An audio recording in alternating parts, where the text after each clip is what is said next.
The snow had fallen in thick, glittering sheets all evening, coating the elegant facade of Marston Court, one of Surrey's most secluded yet prestigious country estates.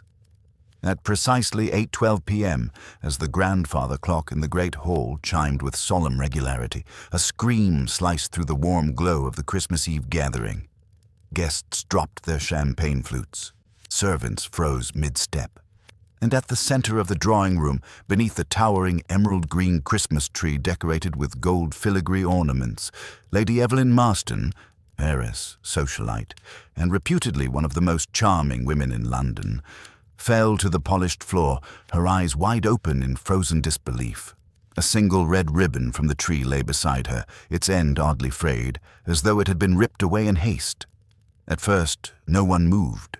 It was as if the entire room had been sealed under glass, the guests posed in an eerie tableau.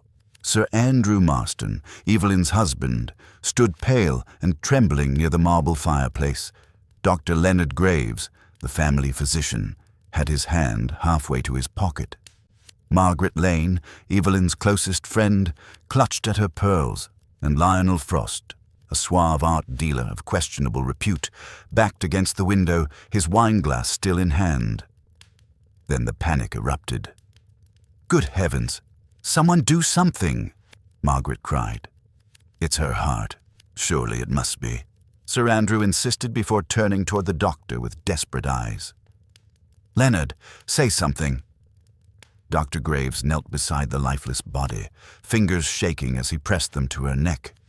But the grim set of his jaw told the story before he spoke. "She's gone." The declaration plunged the room into chaos. Several guests gasped, others backed away as though death itself were contagious. Snow continued to fall outside the tall window panes, indifferent to the tragedy unfolding inside. The butler, Matthews, cleared his throat with crisp professionalism. "Sir, should I call the authorities?"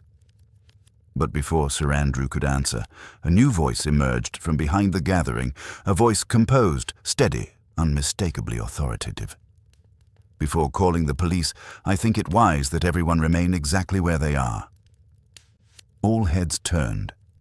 Standing at the doorway, impeccably dressed in a tailored navy coat brushed free of snow, was Hercule Poirot. His presence was unexpected, his timing impeccable. Sir Andrew blinked, stunned. "Monsieur Poirot, I did not know you had arrived." "I was due for dinner at 8, Poirot replied with a polite inclination of his head. "Alas, I fear I am unfashionably punctual." His keen eyes swept over the room, noting positions, expressions, small details that no one else would ever consider meaningful. "It seems I have intruded upon a most tragic moment." Margaret stepped forward, voice trembling. "Monsieur Poirot, you do not think this was not natural?" Poirot crouched beside Lady Evelyn with delicate precision, careful not to disturb the scene. His fingertips hovered above her gloved hand, but did not touch. A woman of her health, a collapse at such a moment. He studied the red ribbon beside her. Perhaps natural, perhaps not. That is what we must determine. He rose again, immaculate as ever, adjusting a slight crease in his sleeve. "Until the authorities arrive," he continued calmly, "it will be most helpful if no one leaves this room. A crime, if crime it is, cannot escape when the suspects do not." A noticeable tension swept through the guests. Eyes darted around, silently accusing, silently defending. The butler, Matthews, nodded briskly and closed the double doors of the drawing room. Poirot clasped his hands behind his back. "Now," he said, surveying them with a soft but piercing gaze, "I will require that each of you tell me exactly what happened in the minutes preceding Lady Marston's collapse." His request hung in the air like the first hint of a storm, but before anyone could answer, the lights flickered, a short pulse, a sputter. Then darkness swallowed the room. Gasps and cries erupted in the sudden blackness. Someone knocked over a glass. A woman shrieked. Footsteps shuffled across the carpet, hurried, purposeful, or panicked. Poirot could not tell. Only 20 seconds passed, but when the lights surged back to life, something had changed. The red ribbon beside Lady Evelyn was gone. Poirot narrowed his eyes, not in confusion, but in recognition. Someone had risked darkness to steal a meaningless fragment of holiday decoration, unless, of course, it was not meaningless.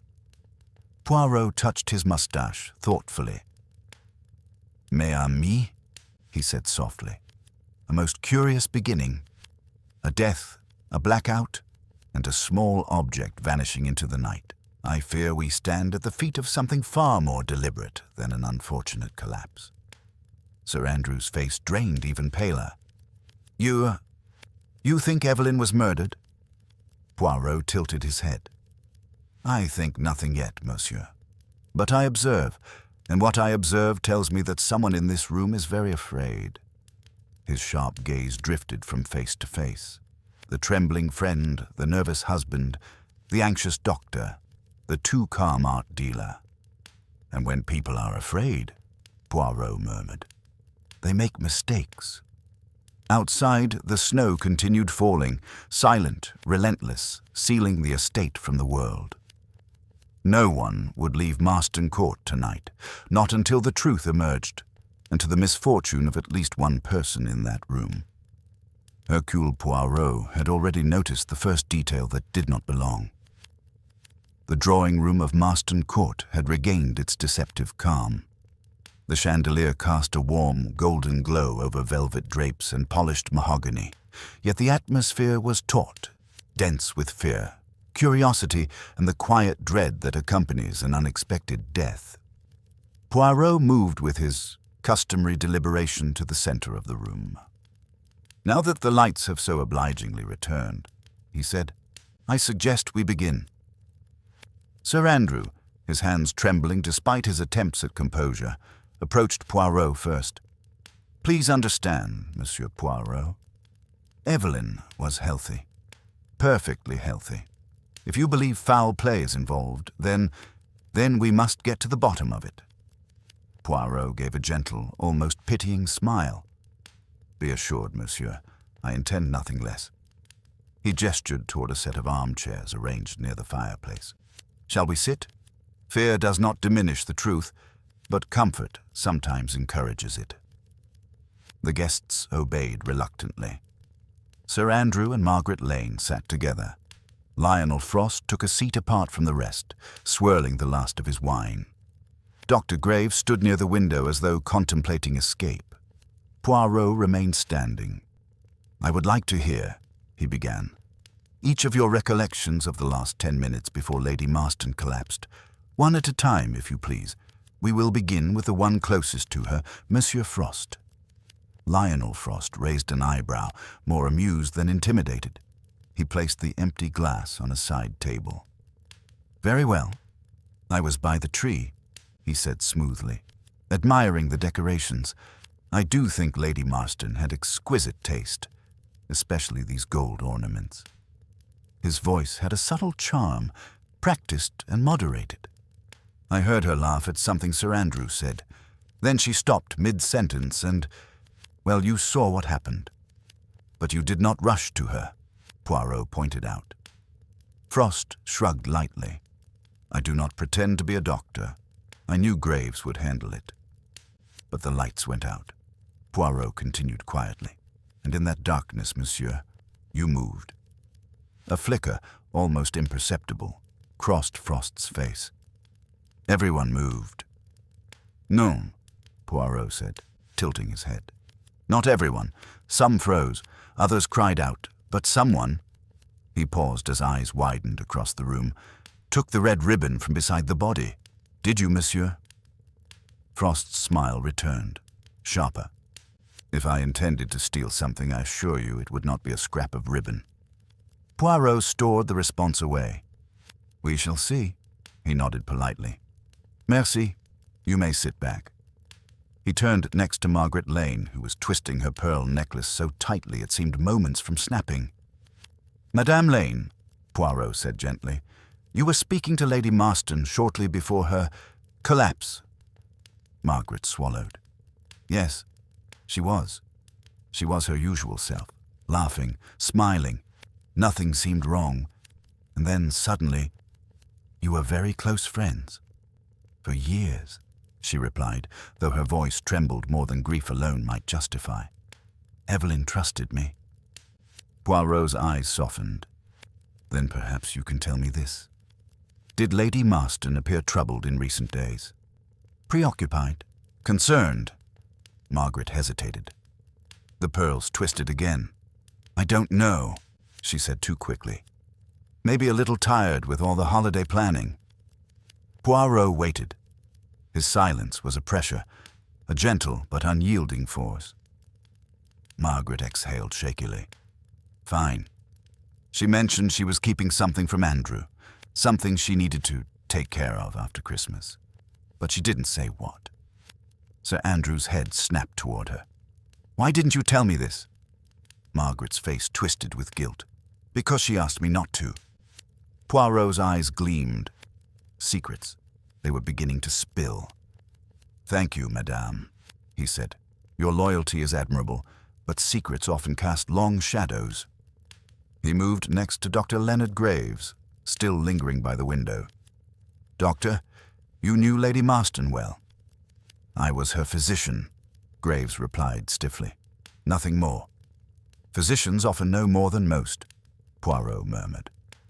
"Was she indeed in perfect health?" Graves hesitated. Poirot noticed the flicker of uncertainty, the tightening of the jaw. She was in good health," he said finally. "No heart issues, nothing that would cause sudden death." "And yet," Poirot said softly, "you were the first to pronounce her gone, very swiftly." Graves stiffened. "Would you have preferred I waited?"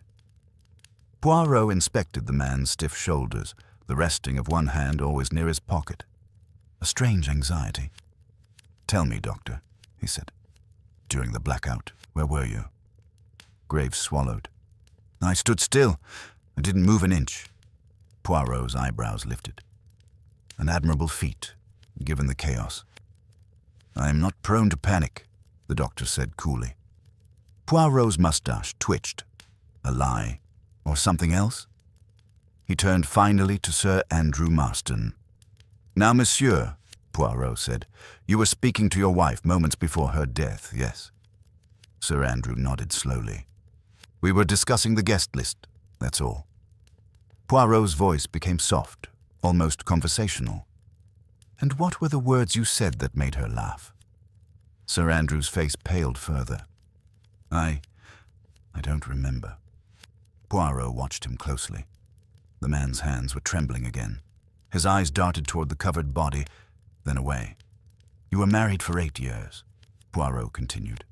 "Happily?" Sir Andrew hesitated. A dangerous pause. "Yes," he said quickly. "Of course." Poirot's gaze lingered on him thoughtfully.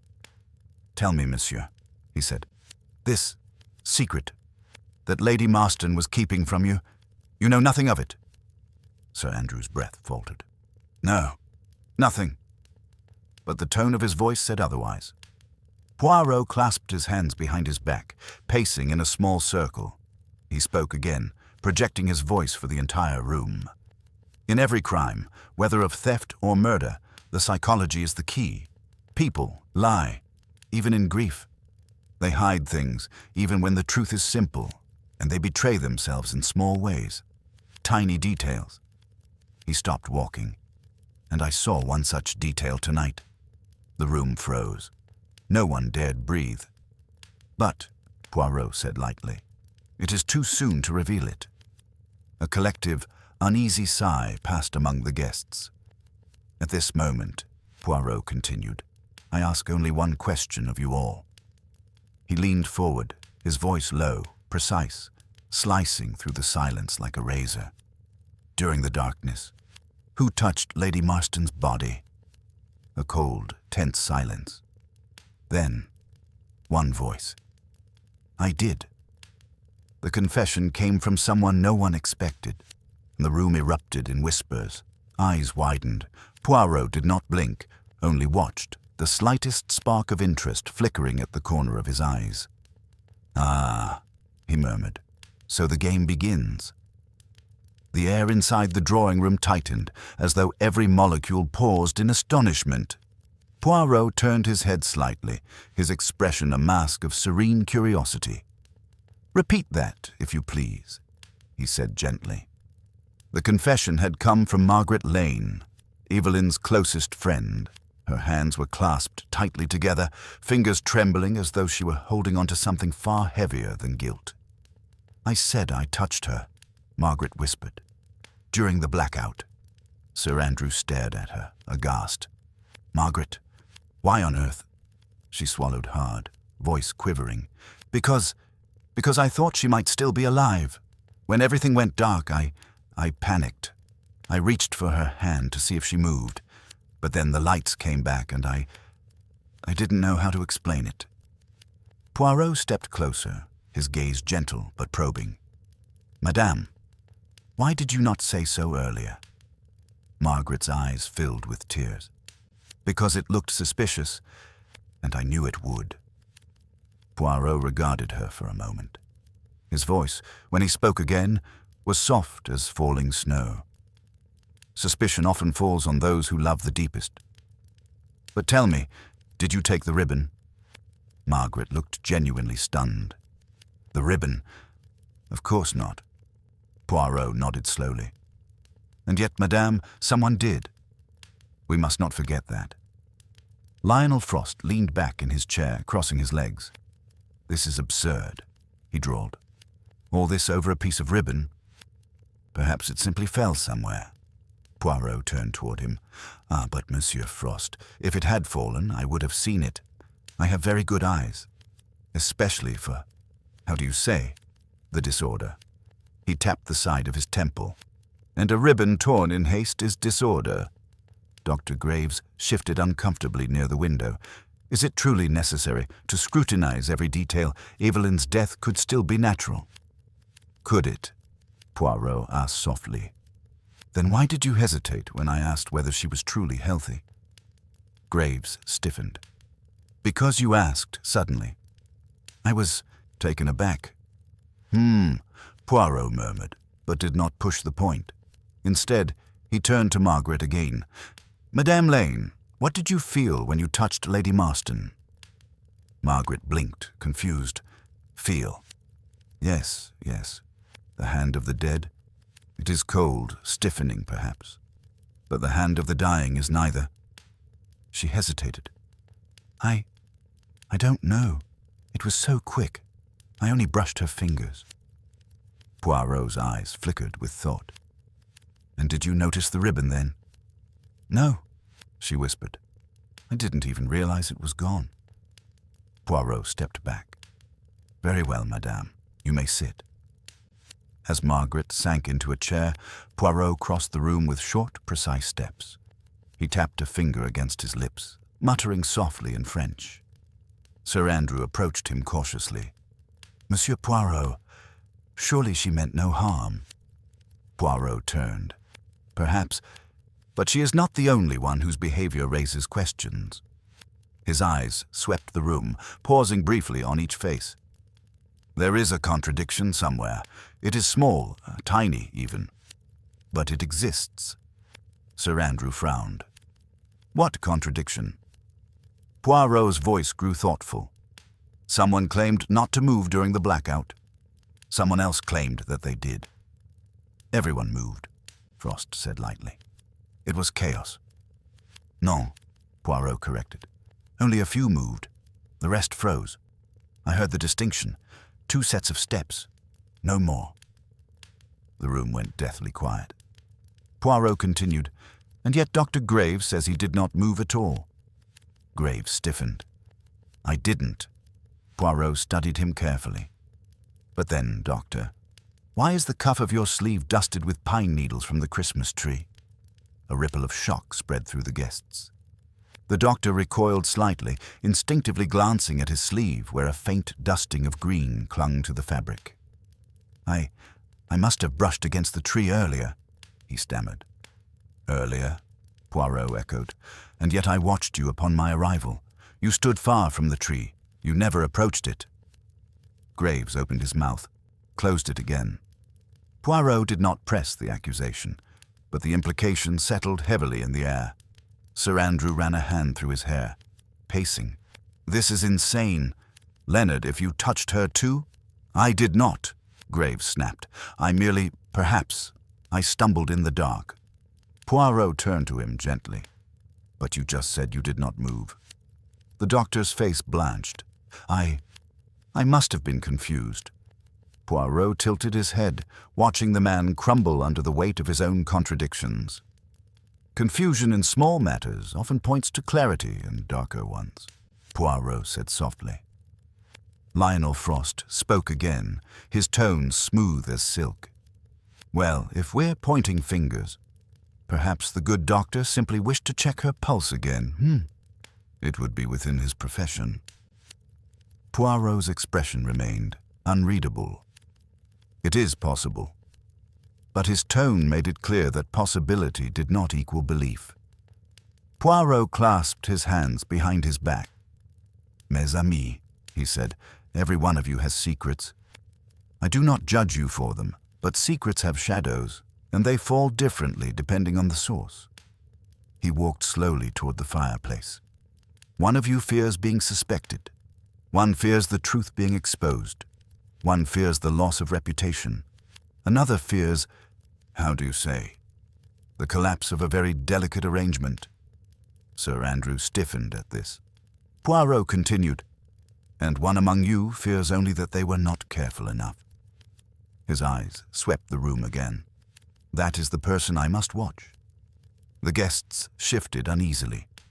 Finally, Sir Andrew, voice shaking, said, "Poirot, can you at least tell us what you believe happened?" Poirot turned, hands folded neatly. "What I believe," he said gently, "is that Lady Marston did not die of natural causes." Gasps erupted. Poirot held up a hand. "But I also believe that the killer, that is, if killer there is, wants us to suspect the wrong person." His eyes drifted to Dr. Graves. "The doctor presents a convenient target. He moves in the dark. He lies about it. He stumbles over simple questions." He paused. "And yet, this may all be deliberate." Dr. Graves looked up, startled. "Deliberate?" Poirot nodded. "Yes. I fear, Doctor, that you may be the victim of a false trail, one laid to point at you." The other guests exchanged shocked looks. Poirot continued, "The contradictions are too obvious, too clumsy, too theatrical." He tapped a finger against his mustache. "No, someone wishes you to seem guilty, and that, mes amis, is the first false lead." The room erupted into whispers again. Poirot raised a hand for silence. "But if the false lead points to Dr. Graves, then who benefits?" He paused, letting the question twist through the minds of those present. Then, softly, he added, "And why?" The fire crackled. Snow tapped at the windows. The secrets in the room pulsed like a second heartbeat. And Poirot, watching every flinch and flicker, already saw the first thread of the truth beginning to unravel. For a long moment following Poirot's declaration, a stunned silence hung over the room, a silence so tight it felt as though the very walls of Marston Court were listening. The fire snapped sharply in the hearth, punctuating the tension.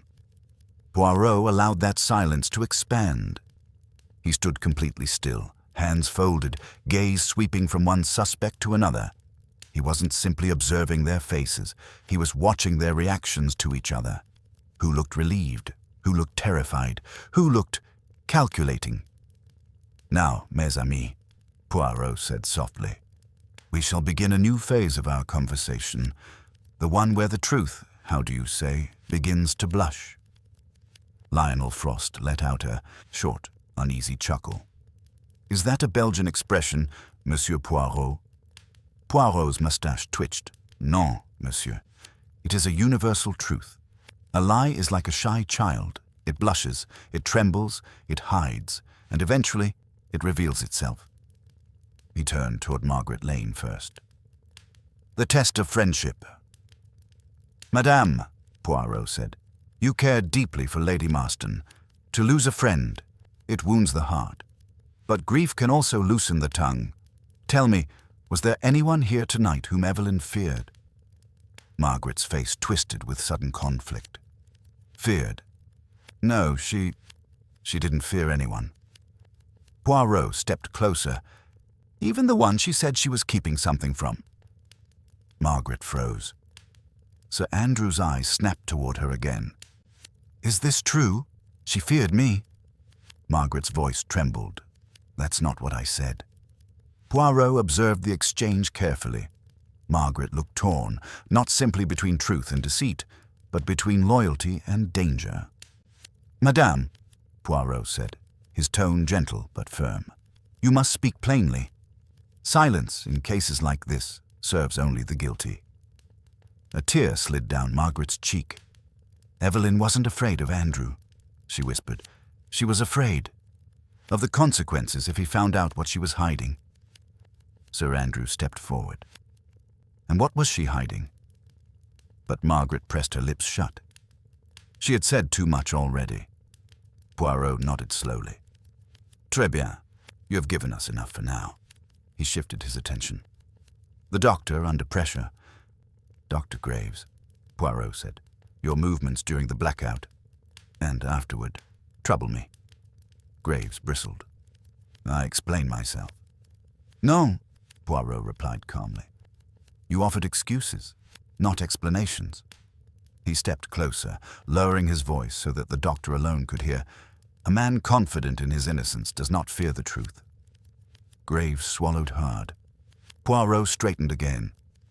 Tell me, doctor, did Lady Marston confide in you about any illnesses, any concerns, any prescriptions?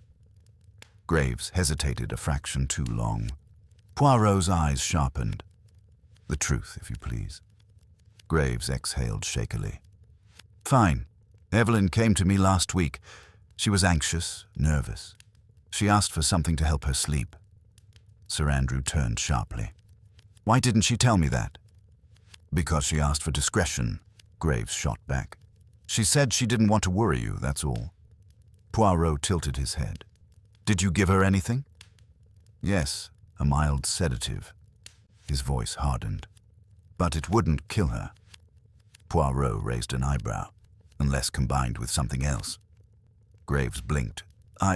What are you suggesting? Poirot didn't answer. He simply let the implication hang between them like a lowering storm cloud. Lionel Frost, the smiling shadow. Poirot turned last to Lionel, who sat with a relaxed poise entirely at odds with the tension in the room. Monsieur Frost, Poirot said, you have been watching all of this with unusual calm. Frost smiled, raising an eyebrow. I prefer to listen before I speak. Très philosophique, Poirot murmured. But I wonder, does your calmness come from innocence or from confidence? Lionel's smile widened into something sharper. If I intended a crime, Monsieur Poirot, I wouldn't have done it in a room full of witnesses. Poirot nodded thoughtfully. A wise strategy. And yet sometimes the criminal hides in plain sight, and the cleverest among them know that the appearance of confidence can be a disguise. Lionel chuckled softly. Then perhaps you should suspect me. Oh, I do, Poirot replied with crisp politeness. But you are too controlled, too polished, too rehearsed. Lionel's smile faltered, for a fraction of a second. Poirot saw it. Poirot's psychological trap. Mes amis, Poirot continued, stepping back to address them all. I wish to propose a small exercise, a test, you might say. He approached the center of the room where Evelyn had fallen. Imagine, he said softly, that Lady Marston discovered a truth tonight, a truth about one of you, a truth so dangerous that it sealed her fate. He paused. Now imagine that truth had something to do with money. Lionel's jaw tightened. Or reputation. Sir Andrew stiffened. Or malpractice. Dr. Graves' eyes narrowed. Or an affair. Margaret flinched visibly. Poirot raised a hand. I do not say these things are true, only that they are possible."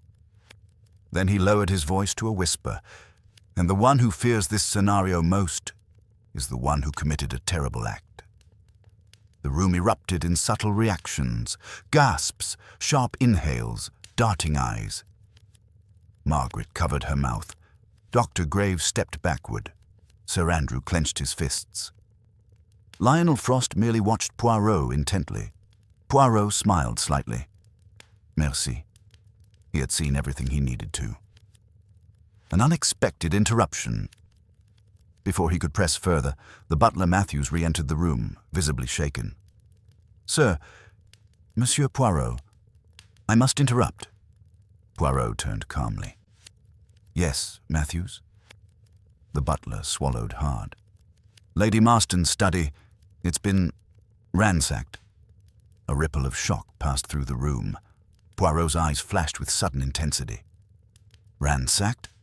When?" "Just now, sir, within the last few minutes. Papers everywhere, drawers open. Something was taken." Poirot stepped forward sharply. "Taken? What?" Matthew's voice trembled. I don't know. But a window was forced open." Poirot's eyebrows lifted. "A window forced open. In a snowstorm. Someone risked an escape. Just now." "No, sir. There were no footprints outside." Matthews shook his head. "Whoever entered or left did so from inside the house." Poirot breathed out slowly. "A thief among us," he murmured. "Quick, desperate, searching for something." His eyes glittered. And the blackout was not the only crime tonight. He turned back to the suspects. "Someone here," he said softly, "went to the study after the death to remove evidence." The suspects froze. Poirot's gaze sharpened. And now the picture becomes clearer. Poirot stood utterly still, absorbing the butler's news with the same delicate precision he applied to every detail of his life. His hands came together beneath his chin, fingers steepled. "Mes amis," he said softly, "we have a complication." Sir Andrew stepped forward, voice trembling. "Matthews, what do you mean ransacked? My wife's study is usually locked." "It was locked tonight as well, sir," Matthews replied, his composure visibly cracking. "I used my spare key to enter when I noticed the light flickering beneath the door." Poirot raised an eyebrow. "Flickering?" "Yes, sir, as though someone had just left in haste." Poirot nodded. "Take me to the room, and no one else is to move until I return." Margaret gasped. "You're leaving us alone with whoever did this?" Poirot turned, his gaze gentle but unyielding. "Madame, you are safer together than apart. A murderer acts in secrecy, not under the eyes of 6 frightened witnesses." Lionel Frost chuckled under his breath. Comforting. Poirot ignored him. "Matthews, lead the way." The walk down the long corridor was silent except for the soft crush of carpet beneath their feet. The house felt different now, charged with fear, humming with unseen movement. Matthews paused at a mahogany door near the end of the hall. "Here, sir." Poirot inhaled once, sharply, deliberately, then stepped inside. The room was small but elegantly organized, or had been. Drawers hung open like dislocated limbs, papers strewn across the Persian rug. Books had been yanked from the shelves. A porcelain vase lay shattered. Poirot stopped dead center, hands behind his back. "Matthews," he said quietly, "did you touch anything?" "Only the light switch, sir. The rest is exactly as I found it." Poirot nodded approvingly. "Très bien." He moved slowly, no, reverently, circling the room. His eyes missed nothing. "Chaos," he murmured, but chaos with intention. "Sir." Poirot bent down and lifted a torn piece of parchment between 2 fingers. "A page ripped from a journal," he said. "Lady Marston kept a diary, did she?" "Yes, sir. She wrote in it nightly." Poirot pointed to the writing desk, its drawer yanked open. "Her diary is missing." Matthew's face paled. Murderers do not take souvenirs, Poirot murmured. They take necessities. He stood again, scanning the room. Someone searched urgently, desperately, not for valuables. He pointed to a jewelry box left, untouched. Not for money. A sealed envelope containing notes remained on the table. Poirot's eyes narrowed. No, they sought information. He approached the window. You said it was forced? Yes, sir. The lock was broken from the inside. Poirot ran a finger over the frame, inspecting. No footprints in the snow, Matthews added. The storm would show them instantly. Poirot nodded. Then whoever staged the break-in wanted us to think an intruder entered. He tapped the window frame lightly. A deception, but a clumsy one. He stepped back, eyes glinting. And look, there is another detail. Matthews leaned forward. Where, sir? Poirot pointed. On the carpet, 2 sets of footprints, one belonging to the intruder, and one... He bent lower, some much smaller. A woman's footprint. Matthews blinked. Lady Marston's. Poirot shook his head. No, she was wearing heels tonight. These prints belong to someone in flats or soft shoes. Someone who entered this room earlier, perhaps even before her death. Matthews looked stricken. You mean someone went through her things before she died? Poirot nodded. Yes, the ransacking is merely the second act. The first was much quieter. Poirot turned toward a small cabinet near the writing desk. Unlike the other drawers, this one remained locked. He crouched. Matthews, do you know what is kept here? No, sir. Only Lady Marston and her husband had keys. Poirot tried the handle. No give. He stood, gaze sharpening. And yet, if someone searched the room so thoroughly, why not break open this drawer? The contents must not have been what they sought. He leaned closer, murmuring. A thief searches until they find what they need. A murderer stops the moment they find what they fear. He stepped back suddenly, and his expression shifted. Matthews, he said slowly, fetch Sir Andrew at once. Matthews nodded and hurried out. Poirot stared at the drawer, his eyes narrowing.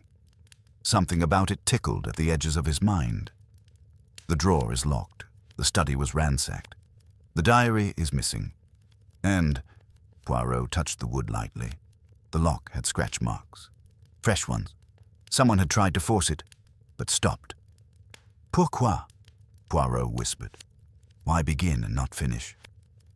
He stepped back just as Sir Andrew arrived, breathless. Yes? What is it? Matthews said it was urgent. Poirot pointed at the drawer. This, monsieur. What lies inside? Sir Andrew's face changed. Just for a heartbeat. A flicker. A flinch. Poirot did not miss it. It contains personal letters, Sir Andrew said stiffly. Old correspondence. Nothing relevant. Poirot smiled thinly. Then you will not mind opening it for me? Sir Andrew hesitated. Poirot's voice grew softer, deadly calm. In the presence of your wife's body, I ask again, open the drawer. Sir Andrew swallowed, produced a small brass key from his pocket, and unlocked it. The drawer slid open with a soft click. Inside lay a neatly organized bundle of letters tied with ribbon. Poirot lifted them carefully. These letters, he said, are from your wife? No, Sir Andrew choked out. They're from me, to her. A pause. From before our marriage. Poirot looked at him closely. And yet, he said slowly, someone was desperate to reach this drawer. He held up a letter. No one breaks into a locked cabinet for sentimental notes. What was truly kept here, monsieur? Sir Andrew's face drained of all color. I've told you... Poirot raised a hand. No need to lie further. The lock tells the truth. He leaned inward. You removed something from this drawer before the ransacking. Something the murderer feared. Something someone else wanted. Sir Andrew froze. caught between defiance and collapse. Poirot watched him for several long seconds. Then he said very softly, "You hid whatever you removed, and whoever killed your wife was searching for it." Andrew's breath hitched. Poirot stepped closer. "She was hiding something from you, and you were hiding something from her." A sound, half groan, half sob, escaped Sir Andrew. Poirot's voice grew colder. "And now, monsieur, someone else in this house is willing to kill a second time to find it." Sir Andrew stared at him, trembling. Poirot exhaled. "We must return to the drawing room. The killer grows bolder, and I fear—" He looked toward the corridor. "They will not stop at ransacking." Poirot re-entered the drawing room with Sir Andrew close behind, both men pale and shaken, though each for different reasons.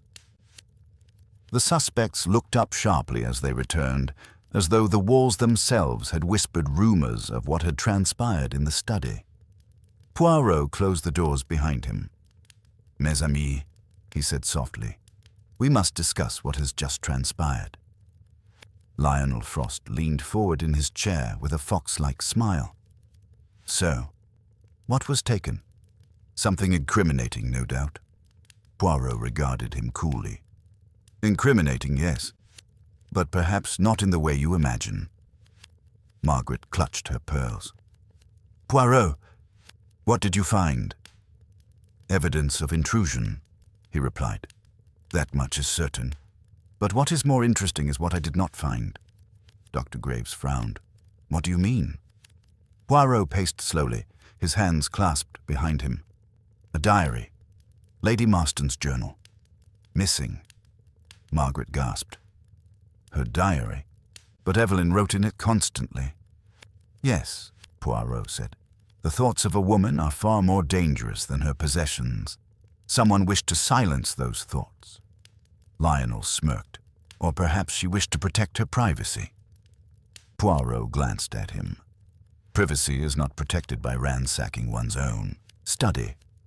Margaret suddenly shivered. "Then whoever stole it, they must have known Evelyn was writing something important." Poirot nodded approvingly. "Just so, madame. A diary is a quiet confidant, and confessions whispered to paper often reveal what the lips dare not speak." Sir Andrew rubbed his forehead, hollow-voiced. "This is madness." "It is murder, monsieur," Poirot corrected gently, "and murder is rarely sane." He approached the center of the room again, standing near the spot where Lady Marston had fallen. "But now, there is another matter." Everyone stiffened. Poirot's eyes swept the room. The study had 2 sets of footprints, one belonging to the intruder. "And the second?" Lionel asked casually. Poirot let his eyes settle on Margaret, then on Graves, then on Sir Andrew, then Frost. He said nothing. The tension thickened until it strangled the air. Poirot continued. "The second set belonged to a woman." Margaret's eyes widened. "A woman?" Poirot nodded. "And one who visited the study before the murder." A quiet gasp escaped Margaret. Dr. Graves stiffly adjusted his glasses. Sir Andrew clenched his jaw. Lionel Frost smiled. "Monsieur Poirot," he said softly, "are you implying that Lady Marston was not the only woman carrying secrets tonight?" Poirot raised his eyebrows politely, but did not answer. Margaret suddenly rose to her feet. "I didn't go into the study," she cried. "I swear it. I was with Evelyn all evening." Poirot turned toward her slowly. "Madame," he said gently, "when people protest too quickly, it often means they fear the truth more than the accusation." Margaret's face flushed. "I am not lying." Poirot studied her trembling hands. "That remains to be seen." She sank back into her chair, shaking violently. Her reaction had been dramatic, too dramatic, and yet her fear felt real. Poirot filed the observation away. Poirot turned next to Dr. Graves, who had begun pacing near the window. "You are agitated, Doctor." Graves spun around. Of course I'm agitated. A woman died, and now you're insinuating that someone here rummaged through her private things before her death. It is absurd." Poirot regarded him calmly. "You were her physician. Did Lady Marston ever confide fears to you? Or suspicions?" "No," Graves snapped. Poirot's voice remained level. "And did you prescribe her anything besides the sedative last week?" Graves hesitated. Poirot nodded.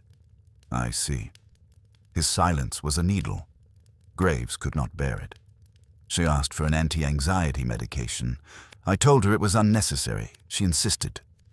Poirot watched him clinically. "And you provided it?" "Yes," Graves admitted. "Against my judgment." Poirot's mustache twitched slightly. "Merci, doctor. That may be significant." Graves paled. Lionel Frost rose next, smoothing his lapel. "Since we're all sharing secrets, perhaps I should contribute." Sir Andrew glared. "If you know something, Frost, speak plainly." "Oh, I intend to," Lionel replied smoothly. "Evelyn and I had a business relationship, a deal involving art investments." Poirot tilted his head. "You never mentioned this." Lionel smiled. "You never asked." Margaret's eyes widened in horror.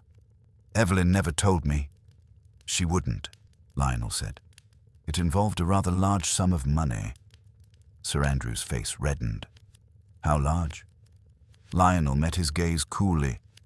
£20,000. The room exploded in shock. Sir Andrew staggered. "She gave you £20,000? "No," Lionel said politely. "She invested it with me." Poirot narrowed his eyes. "And was the investment successful?" Lionel hesitated only for a fraction of a second. But that fraction was damning. "It was pending." Poirot stepped closer. "Pending meaning lost?" Lionel did not reply. Poirot smiled. "A financial motive. Always a favorite." Lionel bristled. "I didn't kill Evelyn." Poirot shrugged slightly. "Perhaps not. But desperation, monsieur, desperation can drive a man to strange decisions." Lionel's smile faltered. He sat back down, jaw tight. Poirot stepped forward again, and the room fell silent.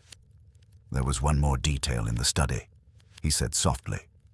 Sir Andrew looked up sharply. "What?" Poirot drew something from his pocket, a small, crumpled scrap of paper. "I found this lodged beneath the writing desk." The guests leaned forward. Poirot unfolded it. "It is from Lady Marston's diary," he said. "Only one line survived." He read it aloud. "If he discovers the truth tonight, everything will collapse." The room froze. "Who is he?" Margaret whispered, trembling. Poirot looked around the room. "That, madame, is the question." He folded the scrap again.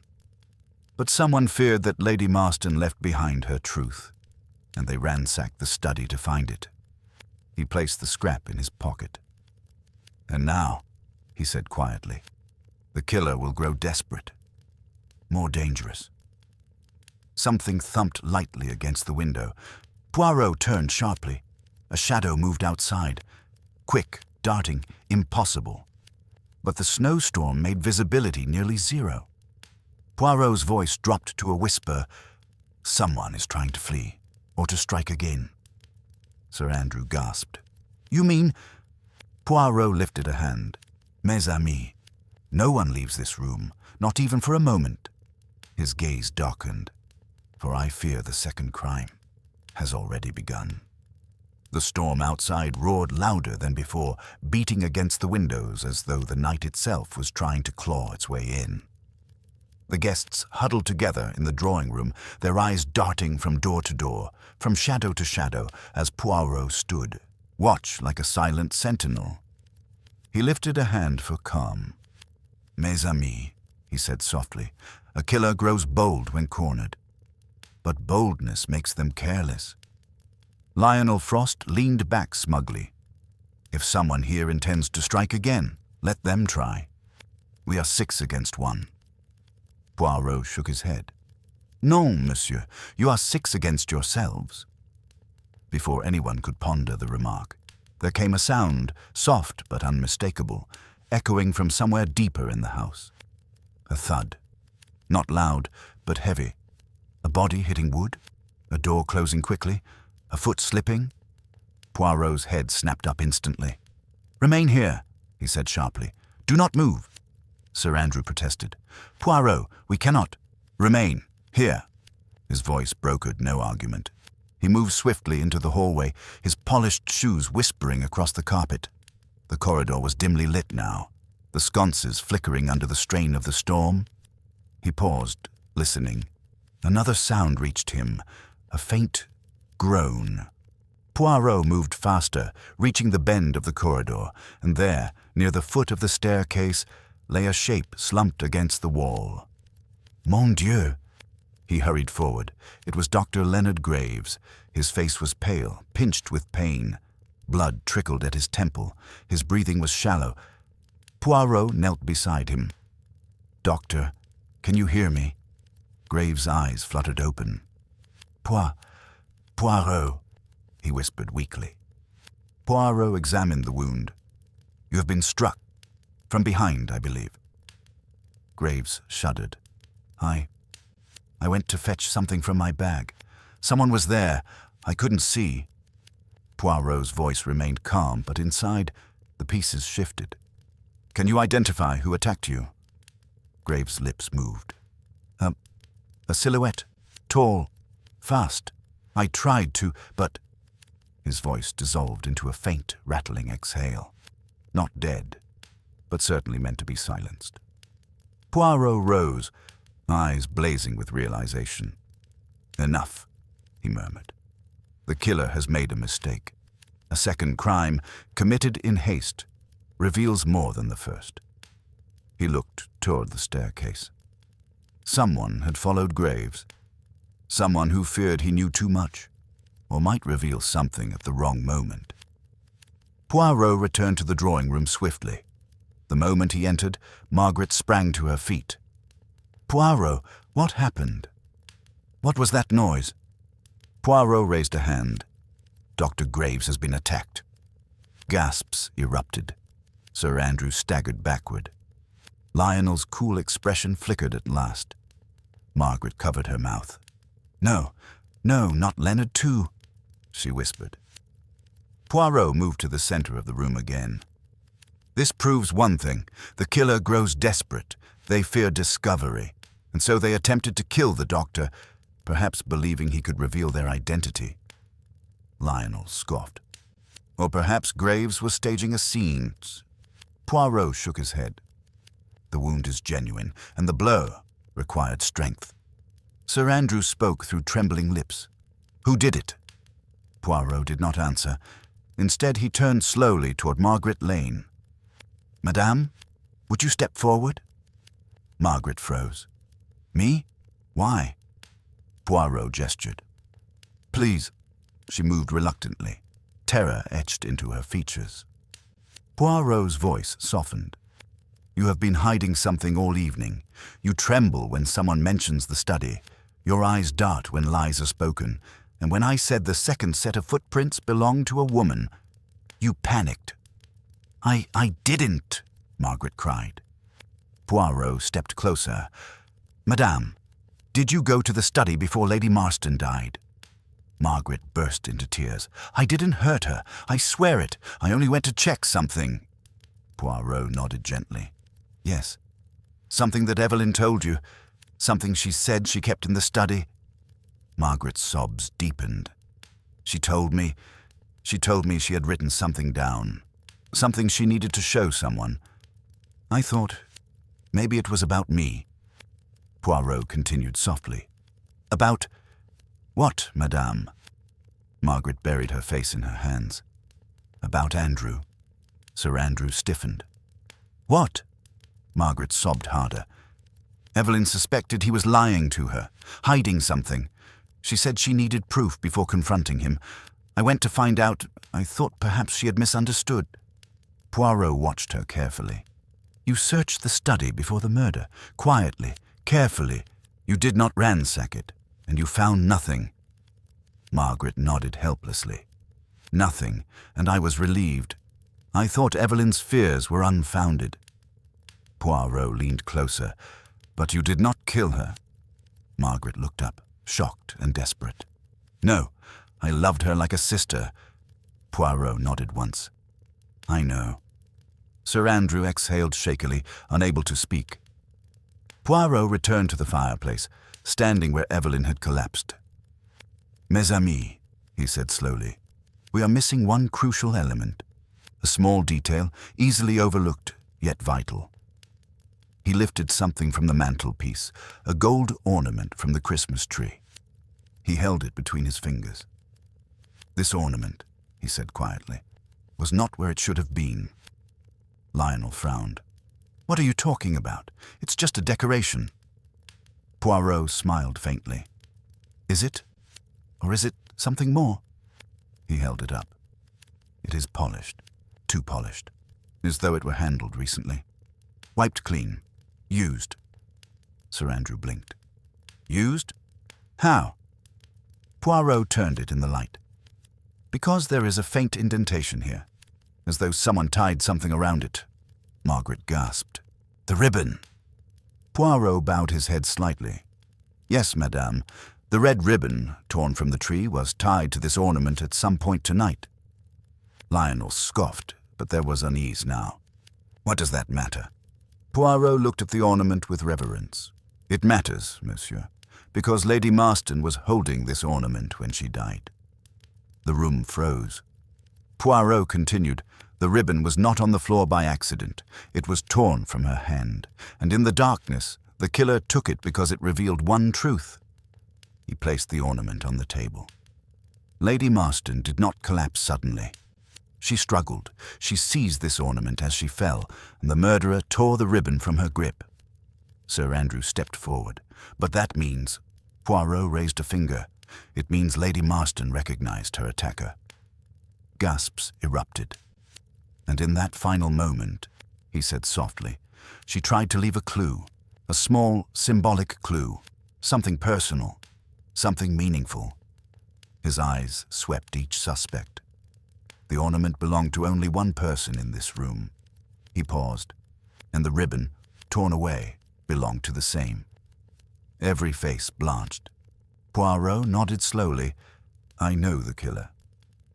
A silence so profound settled over the drawing room that even the crackling fire seemed to hold its breath. All eyes were fixed on Poirot, whose gaze lingered upon the gold ornament resting on the table like an accusation made of glass and gilt. Sir Andrew's voice trembled with fright. Poirot, whose ornament was it? Who did Evelyn try to expose? Poirot lifted his eyes. They gleamed with that unmistakable, unsettling brilliance. The moment when he had locked on to a truth. This ornament, he said softly, belongs not to the house, nor to the staff, nor to Lady Marston herself. He turned slowly. It belongs to you, Monsieur Frost. The room erupted. Margaret gasped loudly.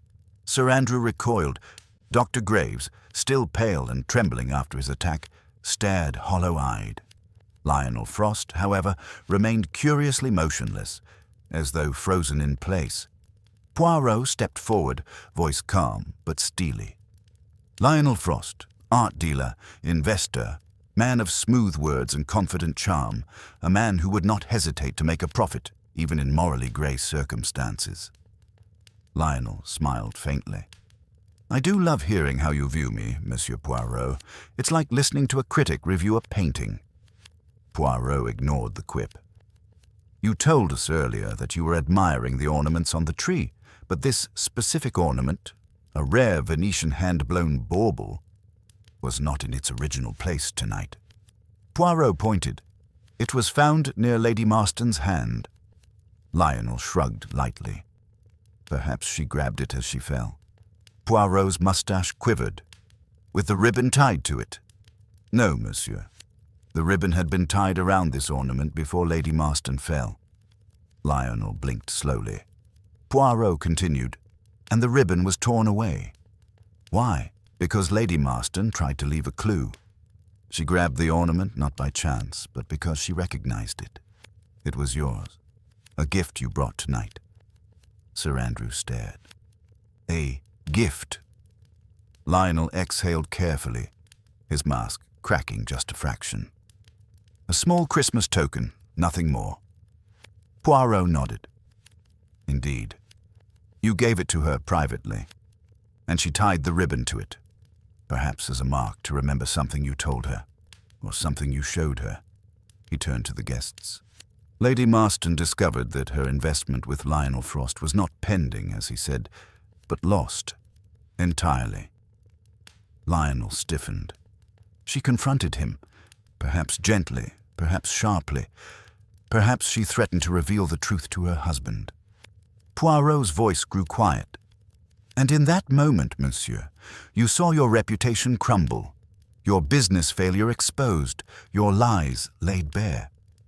It is a plausible motive, Margaret whispered, horrified. Poirot nodded solemnly. Additionally, when the blackout occurred, only 2 people moved, the killer and someone innocent who panicked. Dr. Graves's movement was clumsy, but Lionel Frost's movement was precise. Lionel spread his hands. So, because I walked in the dark, you declare me a murderer. Poirot smiled faintly. No, monsieur, not merely walked. You tore the ribbon from her hand. Lionel's jaw tightened, his facade strained. Poirot pressed on. The murderer would have removed that ribbon to conceal that Lady Marston held something tied to a unique ornament. And who would know that ornament belonged to you? You. Poirot turned to the others. Mes amis, I present to you the killer of Lady Marston, Monsieur Lionel Frost. A gasp rippled through the room. Lionel stood very still, too still. His voice came out low, dangerous. So this is your accusation, Poirot, based on a ribbon, based on speculation? Poirot's eyes narrowed. Based on psychology, monsieur, your calm demeanor, your readiness with explanations, your subtle attempts to deflect suspicion onto others, and your financial desperation. Lionel smirked bitterly. Financial desperation does not make a murderer. Poirot stepped even closer. No, but fear does. For the first time since the investigation began, Lionel Frost's composure faltered. His eyes darkened. His posture stiffened. Then he burst into laughter. Loud, sharp, unnatural. You think I killed Evelyn? You think she caught me in a lie and I struck her down in the middle of a drawing room filled with people? You give me too much credit, or too little. Poirot did not flinch. Lionel stopped laughing abruptly. He stared at Poirot. Your theory is clever, Lionel said quietly. But it has one fatal flaw. The room went deathly still. Lionel's eyes gleamed with cold defiance. I did not bring that ornament. Poirot froze. What? Lionel folded his arms, regaining full composure. That bauble? The Venetian one? He pointed casually. It's a fake, a replica. The real ones have a maker's mark etched at the base. This one has none. Poirot blinked. Once. Lionel smirked cruelly. I know, Poirot, because I deal in these ornaments. I sell them, I catalogue them, and that, he pointed again, is not mine, nor did I bring it. Margaret gasped. Sir Andrew whispered, Then whose is it? Lionel glanced at the others, enjoying the sudden reversal. That ornament, he said lazily, is part of the house collection. Poirot's mind clicked. A house ornament, placed, moved, handled, used deliberately. Poirot's expression changed, subtly, powerfully, a dawning realization. Lionel leaned forward. So tell me, Poirot, if the ornament wasn't mine, if Evelyn didn't reach for my clue, then who was she pointing to? Poirot did not speak. His eyes moved sharply from the ornament to the ribbon to Margaret, to Sir Andrew, to the doctor. And then they stopped. On the one person who had not reacted at all. The one person who should have. Poirot inhaled slowly. Mon Dieu. His voice was almost triumphant, almost horrified. I see it now. The true killer stiffened, barely, but enough. Poirot's eyes hardened. The ornament was a misdirection, but the ribbon reveals everything. He turned toward the true suspect. The room felt as though it plunged into an icy abyss. Poirot spoke one sentence. Quiet, precise, devastating. You are the one Lady Marston was trying to expose. The drawing room felt suddenly too small, too airless, too charged with the unseen electricity of revelation. Poirot stood still as a statue, his eyes locked on the one person whose reaction, or lack of one, revealed the truth. Slowly, deliberately, he raised a finger and pointed. You, madame. Margaret Lane's breath caught. Sir Andrew's face turned white. Lionel Frost tensed, but Poirot's hand did not waver. His finger remained pointed at Dr. Leonard Graves. A collective gasp tore through the room. The physician swayed slightly, one hand gripping the back of a chair for stability. His earlier pallor and injury still visible, he stared at Poirot with wide, hollow eyes. Me, he whispered. Poirot, you cannot mean... Poirot stepped closer, voice calm but razor-sharp. Oh, but I do, doctor. For you alone in all this chaos have been performing a most delicate act. The act of silence. Not the silence of innocence, but the silence of calculation. Graves swallowed painfully, his throat bobbing. Poirot continued, Let us revisit the ornament and the ribbon. A small detail, yes. But details, they are the building blocks of truth. He held up the ornament again. This bauble belonged to the house. A common decoration. Anyone might have touched it, but the ribbon... the ribbon was not ordinary. He turned to the others. It was frayed, torn, but not frayed through struggle alone. His gaze sharpened. It was frayed through medical scissors. A shock tore through the room. Poirot pressed on. Lady Marston did not merely grab the ornament, she grabbed the ribbon because it belonged to the one person whose profession uses such precise cutting instruments. He faced the doctor fully. You, Dr. Graves?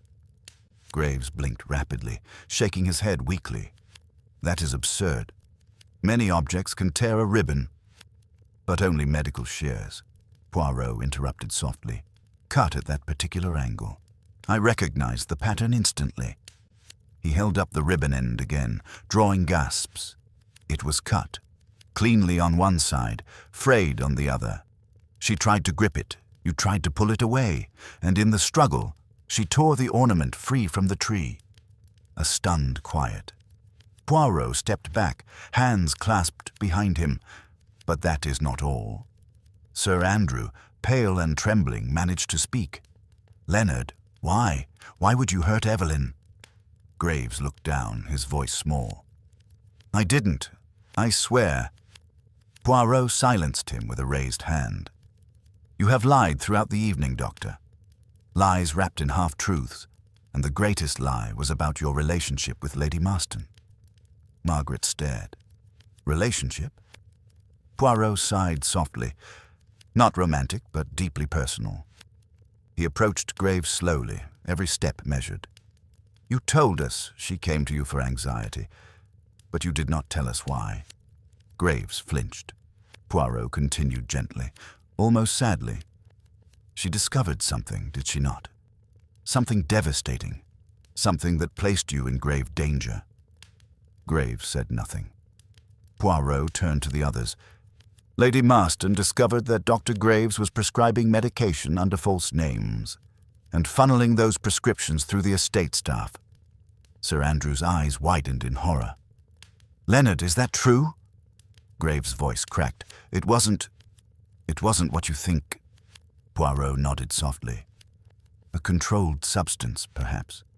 Something that could ruin your career. Something you obtained through deceit. Something she threatened, or intended, to report. Margaret whispered, Oh, God. Poirot's voice sharpened. And tonight, Evelyn told you that she planned to reveal everything after Christmas. She said she could not keep the secret any longer. Is that not so? Graves' eyes filled with tears.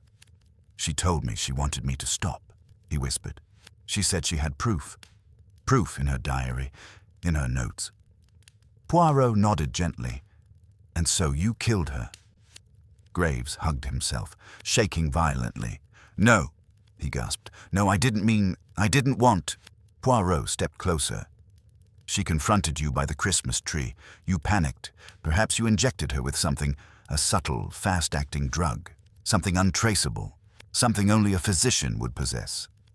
Graves clutched his head. No, it wasn't like that. Poirot raised a finger. And when she fell, she grabbed the ornament, the ribbon tied to your medical scissors, the scissors you carried in your pocket. She tore it free. Poirot's voice softened. You tried to retrieve it in the blackout. Lionel Frost leaned forward. He used the darkness. Oui, Poirot replied. And then he staged his own attack later. A desperate attempt to appear victim rather than villain. Another shock rippled through the room. Sir Andrew took a step back from the doctor. Leonard, you pretended someone attacked you. Graves' voice broke entirely. I had to. I knew Poirot was close. He sees everything. I needed to look innocent. He fell to his knees. I didn't mean to kill Evelyn. I never meant for her to die. Poirot's eyes softened not with pity, but with a quiet resignation. The tragedy, Doctor, is that intention does not change consequence. Graves stared at the floor, shaking.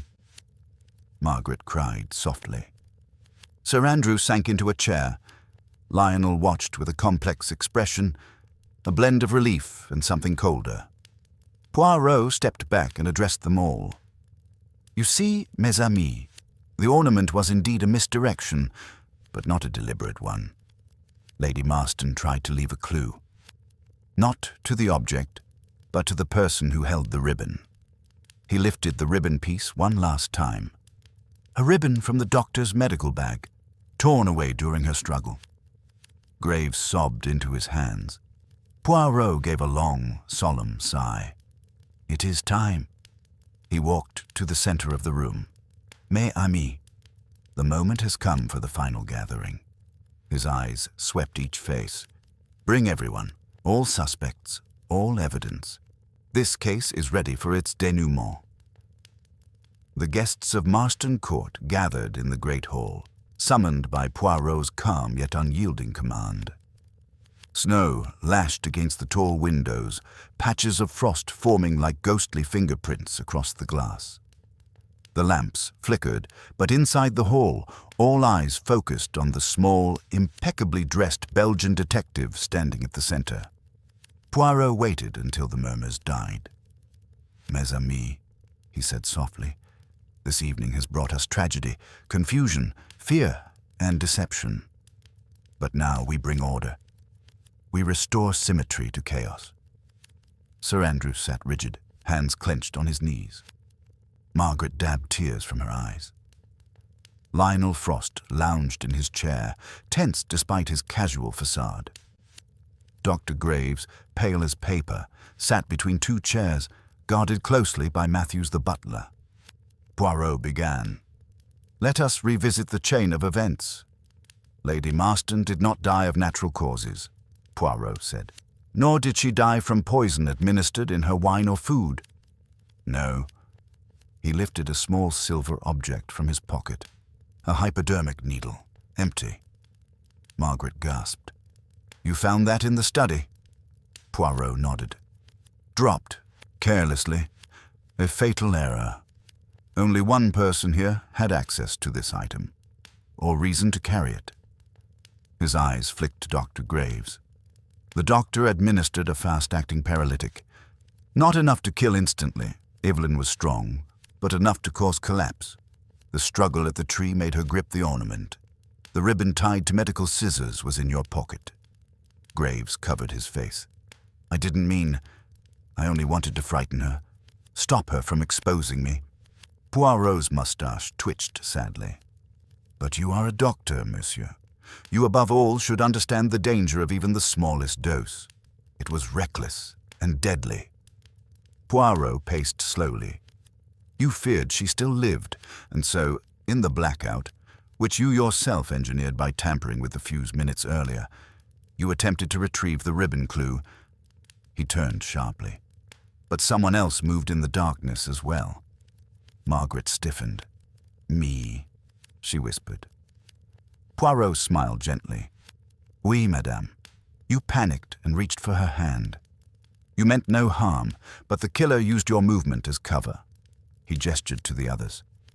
2 sets of movements, one innocent, one malicious. Poirot continued.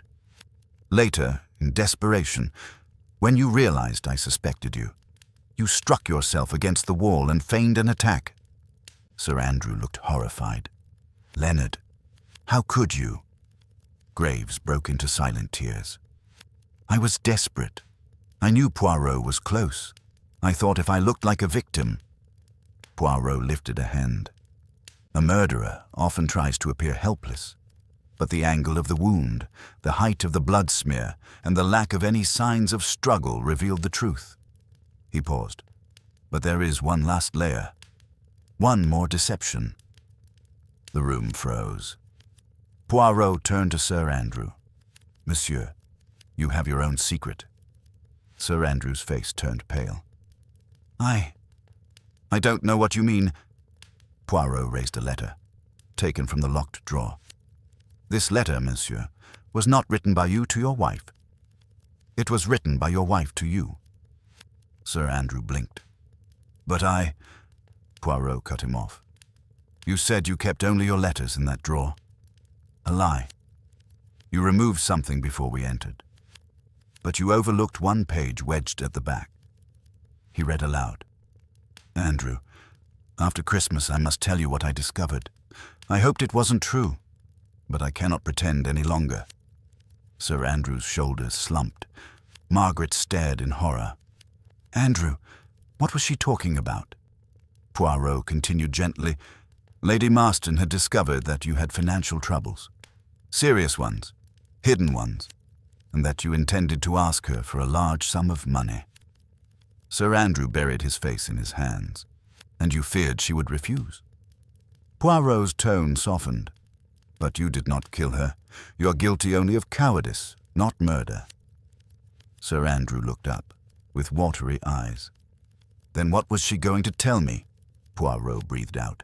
That your financial advisor, a false friend who had swindled you, she discovered it. She planned to confront him on your behalf. Sir Andrew's body shook with silent grief. Poirot turned back to the doctor. You believed Lady Marston's secret was about your wrongdoing, and because you believed it, you panicked. The guilt was already in your heart. Graves sobbed openly. I thought she knew. I thought she would expose me. I thought my career was over. Poirot nodded sadly. You assumed her words were about you, and thus you revealed your guilt by committing murder. He paused, letting the truth settle. If you had not panicked, if you had waited, you would have learned that your secret remained safe. A collective gasp filled the hall. Lady Marston was not exposing your prescription fraud. She never suspected you. Graves stared at Poirot, his face crumpling with despair. I killed her. For nothing. Poirot lowered his head. We. For nothing. Matthews, the butler, stepped forward, tears in his eyes. Monsieur Poirot, what happens now? Poirot took a deep breath. The authorities will arrive once the storm clears. Dr. Graves will be arrested. There is no doubt. Graves collapsed into his chair, hollowed out, broken, defeated. His hands shook violently. I didn't mean to. I only wanted... Poirot shook his head. Murder, doctor, does not require intent. Only action. When the police finally escorted Dr. Graves away and the remaining guests dispersed in exhausted silence, Poirot stood alone in the great hall, staring at the snow outside. Margaret approached quietly. Monsieur Poirot, how did you know? How did you unravel it all? Poirot gave a weary smile. Because, madame, murder is an act of emotion. The mind may lie, but the heart betrays itself in every tremble, every hesitation, every detail. He touched the ribbon gently, the small, fragile clue Evelyn had desperately left behind. In the end, it was she who solved her own murder, with courage, with clarity, with one tiny gesture.